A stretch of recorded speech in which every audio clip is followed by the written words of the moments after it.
Salam sejahtera dan salam sehat. Video kali ini akan membicarakan penyusutan dan preservasi arsip elektronik. Disposal, atau penyusutan arsip dinamis elektronik, atau electronic record, pada dasarnya sama dengan penyusutan arsip media kertas, atau arsip konvensional. Dalam penyusutan arsip elektronik, jadwal retensi atau record retention schedule, harus dijadikan dasar dalam penyusutan, agar penyusutan arsip elektronik berjalan sempurna. Jadwal retensi arsip elektronik, atau record electronic retention schedule, yang diterapkan di beberapa negara di dunia, jenis dan formatnya sangat banyak. Mulai dari yang paling sederhana, seperti yang digunakan di tempat kita, sampai yang paling kompleks. Berikut ini, contoh dua jadwal retensi arsip elektronik atau record electronic retention schedule, yang sederhana dan yang kompleks. Dalam contoh satu ini, adalah jadwal retensi arsip elektronik di salah satu negara bagian di Amerika Serikat. Jadwal retensi tersebut juga dapat diperlakukan di tingkat provinsi atau provincial archive dan di tingkat kabupaten kota atau municipal archive dan city archive. Dalam contoh pertama, jadwal retensi ini, formatnya hampir sama dengan jadwal retensi yang kita gunakan. Yakni terdiri dari seri arsip, judul arsip, uraian arsip, isi arsip, dan instruksi penyusutan. Yang kami lingkari merah, adalah arsip elektronik tentang layanan instalasi jaringan. Arsip tersebut, terdiri dari order pekerjaan, arsip korespondensi, jadwal pengerjaan, memoranda, diagram sirkuit dan gedung, dan dokumen keuangan.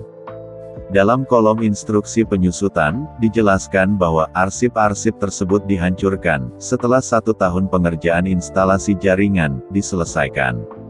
Dalam contoh 2, jadwal retensi arsip elektronik ini, adalah jadwal retensi hibrid, untuk semua jenis arsip, termasuk arsip elektronik.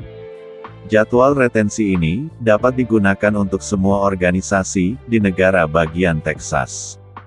Termasuk untuk perguruan tinggi. Dalam contoh jadwal retensi ini, formatnya cukup lengkap. Yakni terdiri dari 12 items, dan beberapa kode. 12 item tersebut adalah, nomor seri arsip, nomor organisasi pengguna, deskripsi seri arsip, periode retensi, jenis arsip, keamanan arsip, keterangan arsip vital, dan remarks atau keterangan. Yang kami lingkari merah, adalah printout dari berkas arsip tentang transaksi penanaman modal. Dalam kolom periode retensi, arsip tersebut disimpan di lembaga penciptanya sampai periode tahun fiskal selesai. Setelah itu, disimpan di record center selama 3 tahun. Tingkat keamanan arsip diberi kode O, artinya terbuka. Jenis arsipnya termasuk arsip vital. Kode X, menunjuk bahwa itu arsip vital. Jadwal retensi inilah, yang digunakan sebagai panduan dalam melakukan penyusutan arsip elektronik. Berikutnya, kita bahas mengenai disposal, atau penyusutan arsip elektronik. Prosedur penyusutan arsip elektronik, yang banyak dipraktikkan di beberapa negara, umumnya diberlakukan secara konsisten, sesuai jadwal retensinya. Penyusutan arsip elektronik mencakup, logical, dan physical, tergantung dari media simpan arsipnya. Penyusutan arsip elektronik secara logical, digunakan untuk non-erasable media, termasuk purging atau pembersihan, semua metadata, indeks, audit trail, dan arsip-arsip yang terkait dalam arsip operasional, sampai tidak dapat diakses kembali, dan media arsip originalnya dihancurkan. Penyusutan arsip elektronik secara fisikal, digunakan untuk pemindahan arsip, dari media yang sudah tidak dapat direkonstruksi lagi, ke media baru. Termasuk media simpan primer dan backup medianya. Berikut ini adalah cara melakukan preservasi arsip elektronik, atau sering disebut long-term preservation of electronic records. Yang pertama, yakni yang disebut media renewal, yaitu mengcopy arsip dari satu media ke media yang sama jenisnya. Trevor Owens, dalam bukunya, The Theory and Craft of Digital Preservation, yang terbit tahun 2018, menggunakan istilah normalization, untuk menyebut konsep yang sama dengan media renewal.